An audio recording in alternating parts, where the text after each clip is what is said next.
علیکم ورحمۃ اللہ وبرکاتہ۔ دوستو، جیسا کہ آپ حضرات جانتے ہیں کہ ٹرپل طلاق کا بل راجیہ سبھا سے پاس ہو گیا اور بہت سارے بکاؤ میڈیا والے جشن منا رہے ہیں، پبلک پلیسز میں جا رہے ہیں، لوگوں کی اوپینین لے رہے ہیں اور ایسے لوگوں سے سوالات کر رہے ہیں جن لوگوں کو ٹرپل طلاق کا کانسیپٹ کیا ہے، اس کا ڈیفینیشن کیا ہے، کچھ بھی نہیں پتہ ہے، اور ان کے پاس جا کے ان سے پوچھ رہے کہ مودی سرکار نے یوں کر دیا، تو کر دیا، ٹرپل طلاق بل کو پاس کر دیا، اس میں آپ کی کیا رائے ہے؟ کیا آپ اس کو، کہ مودی سرکار کو آپ دھنیہ واد کہوں گے، اس کو تھینکس کہوں گے، یوں کہوں گے، تو کہوں گے؟ پبلک پلیس میں جا کر بکاؤ میڈیا کیا کر رہی ہے، فل ٹو دھمال اس کو وائرل کر رہے ہیں۔ وہیں پر مسلم کمیونٹی کے اندر ایک قوم ہے جن کو اہل حدیث کہا جاتا ہے، غیر مقلد کہا جاتا ہے، یہ لوگ بھی سوشل میڈیا کے اوپر بہت شور مچا رہے ہیں۔ ابھی آپ دیکھ سکتے ہیں سوشل میڈیا کے اوپر ایک غیر مقلد نے ایک پوسٹ ڈالی ہے کہ جو کام حنفیوں کو کرنا چاہیے تھا وہ بی جے پی سرکار نے کر دی۔ یہاں پر میں اہل حدیثوں کو ایک بات کہنا چاہوں گا، میں ان کو سوال بھی نہیں کر رہا ہوں اور میرا آپ سے سوال بھی نہیں ہے اور میں آپ کو سجیشن بھی نہیں دے رہا ہوں، بس میں آپ کو یاد دلا رہا ہوں قرآن اور حدیث۔ جیسا کہ ٹرپل طلاق کا مسئلہ حنفیوں کے اور غیر مقلدوں کے درمیان مختلف ہی ہے، تو اگر راجیہ سبھا کے بل کو دیکھا جائے تو یہ بل نہ حنفی مسلمان کے حق میں ہے نہ غیر مقلد اہل حدیث مسلمانوں کے حق میں ہے۔ وہ کیسے؟ راجیہ سبھا میں جو بل پاس ہوا ہے کہ اگر کوئی بندہ ٹرپل طلاق ان ون سیٹنگ، ایک مجلس میں اگر 3 طلاق دیتا ہے، وہ 3 طلاق مانی نہیں جائیں گی۔ ہم حنفی مسلمان اس کا ویرودھ کرتے ہیں کہ یہ شریعت کے خلاف ہے، اور غیر مقلد کو بھی اس کا ویرودھ کرنا چاہیے کیونکہ یہ بل اہل حدیثوں کے بھی خلاف ہے۔ وہ کیسے؟ اہل حدیثوں کے یہاں پر اگر کوئی اہل حدیث اپنی اہل حدیثن بیوی کو 3 طلاق دیتا ہے تو 1 پڑ جاتی ہے، 3 دیتا ہے تو 1 پڑ جاتی ہے۔ اور یہ راجیہ سبھا میں جو بل پاس ہوا، یہ بل یہ کہہ رہا ہے کہ اگر تم ٹرپل طلاق دوں گے تو وہ مانی نہیں جائیں گی، اور پلس شوہر کو 3 سال قید کی سزا۔ ابھی اس پر 3 سال قید کی سزا ہوں گی تو اس کے سائیڈ ایفیکٹ کیا ہوں گے، اس کے تعلق سے میں نے ایک ویڈیو شوٹ کر چکا ہوں جس کا ڈسکرپشن میں آپ کو لنک دے دوں گا، وہاں پر آپ دیکھ سکتے ہیں۔ لیکن یہاں پر اہل حدیثوں سے میرا یہ ایک سوال ہے، اب میں سوال کرنا چاہ رہا ہوں کہ جیسا کہ آپ کہتے ہیں کہ ہم قرآن و حدیث کو فالو کرتے ہیں، اور تم قرآن و حدیث کو فالو کرنے کے ڈھونگ میں اور ڈرامے بازی کے اندر تم ہندوؤں کی پشت پناہی کر رہے ہو، مودی سرکار کی پشت پناہی کر رہے ہو، اور تم اس بل کو سیلیبریٹ کر رہے ہو اور اس کی خوشیاں منا رہے ہو، تو تم سے میرا ایک سوال یہ ہے کہ یہ قرآن و حدیث میں کہاں لکھا ہے کہ کوئی بندہ اگر اپنی بیوی کو 3 طلاق دے تو وہ طلاق واقعی ہی نہیں ہوگی، جیسا کہ راجیہ سبھا میں یہ جو بل پاس ہوا یہ بتا رہا ہے؟ نمبر 1۔ دوسرا سوال آپ سے میرا یہ ہے کہ اہل حدیثوں کے یہاں پر 1 طلاق پڑ جاتی ہے، تو اہل حدیث جو اپنے آپ کے بارے میں کہتے ہیں کہ ہم قرآن و حدیث کو فالو کرتے ہیں اور ہم صحیح معنوں کے اندر مسلمان ہیں، تو آپ ہمیں بتائیے کہ کوئی بندہ اگر اپنی بیوی کو 3 طلاق دے دے تو قرآن و حدیث میں کہاں لکھا ہے کہ اس کو 3 سال جیل میں بیٹھنا پڑے گا؟ کہاں لکھا ہے کہ اس کو 3 سال قید میں ڈالا جائے گا؟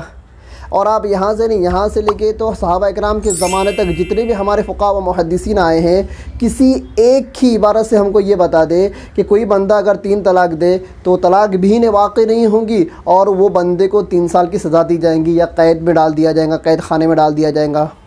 بولنے کا مطلب یہ ہے، گھما پھرا کر ساری باتوں کا نچوڑ یہ ہے کہ راجیہ سبھا میں جو بل پیش کیا ہے یہ شریعت کے خلاف ہے۔ یہاں پر اہل حدیثوں کو اپنا منہ بند رکھنا چاہیے تھا اور یہاں پر شریعت کو سپورٹ کرنا چاہیے تھا، لیکن اہل حدیث لوگوں نے اپنی جہالت کا اور اپنی خیانت کا اور غداری کا ثبوت دیتے ہوئے پھر یہاں پر مودی سرکار سے قدم ملا کر پھر مسلمانوں کے نام پر ایک بدنما داغ لگایا ہے کہ جو کام حنفیوں کو کرنا چاہیے تھا وہ بی جے پی سرکار نے کی ہے۔ اور حنفی کو آپ نے کیا سمجھا ہے؟ ہم لوگ کیا قرآن و حدیث کے خلاف جاتے ہیں؟ ہاں، یہ تم لوگ نے ایک ڈرامہ کریٹ کر رکھا ہے کہ حنفی مذہب یہ اسلام کے خلاف، اور جب ڈیبیٹ ہوتی ہے، جب بات ہوتی ہے، جب بحث ہوتی ہے، مناظرہ ہوتا ہے، اس وقت تم بھاگتے پھرتے ہو۔ تم کیا ہوتے ہو؟ بھاگتے پھرتے ہو۔ کوئی چیز تو آج تک تم ثابت کر نہیں پائے، کوئی چیز جیسا کہ تمہارا دعویٰ تھا کہ ہم قرآن و حدیث کو ہی فالو کرتے ہیں، آپ نے اپنے دعوے کے مطابق کبھی بھی ڈیبیٹ کے اندر یہ ثابت نہیں کر پائے، کبھی بھی نہیں۔ اور آج آپ حنفی مسلمانوں کو بی جے پی اور ہندو لوگوں کے ساتھ میں کھڑے کر کر تم ہم دونوں میں تقابل کرانا چاہ رہے ہو. مطلب یہ کہ حنفی مسلمان میں اور بی جے پی سرکار کے اندر تمہیں یہ مطلب کمپٹیشن کرانا چاہ رہے ہو. مطلب تم یہ کہہ رہے ہو کہ بھائی مسلمانوں میں صرف ایک طبقہ جو اپنے آپ کو حنفی کہتا ہے یہی کیا ہے ٹرپل طلاق کے خلاف ہے, اور تم ٹرپل طلاق کے کیا ہو, سمرتھ میں ہو, پکش میں ہو. تو تم اگر اس کے پکش میں ہو تو یہ بل تمہارے فرقے کے اصول کے خلاف بھی جاتا ہے, کہ تمہارا اصول یہ کہ 3 دوں گے تو ایک تو پڑھنا ہی ہے. لیکن تم کیا کر رہے ہو, سپورٹ کس کو کر رہے ہو, ان لوگوں کو سپورٹ کر رہے ہو جو یہ کہتے ہیں کہ 3 طلاق بھی دے تب بھی کوئی طلاق لاگو اور واقع نہیں ہوں گی, اور دینے والے کو 3 سال کی سزا ہوں گی. تو اہل حدیثوں کو میرا ایک مطلب ایڈوائز ہے کہ کیوں فالتو کے اندر امت میں اختلاف کر کر تم امت کی نیا کو بکھرنا چاہتے ہو, ڈبونا چاہتے ہو. تم کو نہیں سپورٹ کرنا ہے اپنے گھر پر بیٹھو, ویسے تم کبھی سپورٹ کرتے ہو نہیں, کبھی سپورٹ نہیں کرتے ہو. طبر انصاری کو مارا گیا, اہل حدیث میدان میں نہیں آیا. کملیش تیواری نے اللہ کے نبی کی شان میں گستاخی کی, یہ اہل حدیث کے میدان میں نہیں آیا. اور بڑے بڑے مدعے ہو جاتے ہیں, کبھی یہ اہل حدیث میدان میں نہیں آتے. تو اب کیوں اپنا منہ کھول رہے ہو؟ جب تم کو منہ کھولنا ہی نہیں, تم ہم کو سپورٹ ہی نہیں کرتے ہو نا, تو پھر اپنا منہ کھول کر ہمارے مخالف لوگوں کو پھر آپ مطلب ان کا سپورٹ کیوں کر رہے ہو؟ تو دوستو, اہل حدیثوں تک اس ویڈیو کو پہنچائیے اور ان سے کہیے کہ آج ملک کے سارے مسلمان ٹرپل طلاق بل کے ویرودھ میں ہیں, اپکش میں ہے, اگینسٹ میں ہے.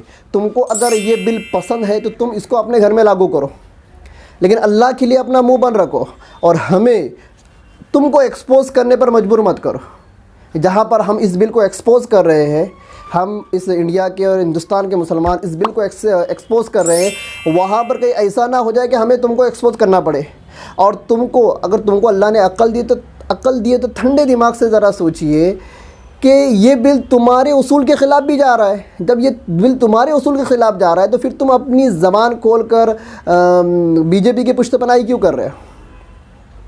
تو میرا ایک سجیشن ہے, ایک ایڈوائز ہے, اور آپ کو میری ایک صلاح ہے کہ آپ پلیز اپنا منہ بند رکھیں. اگر آپ کو سپورٹ نہیں کرنا ہے تو آپ ہمارا ویرودھ بھی نہ کریں.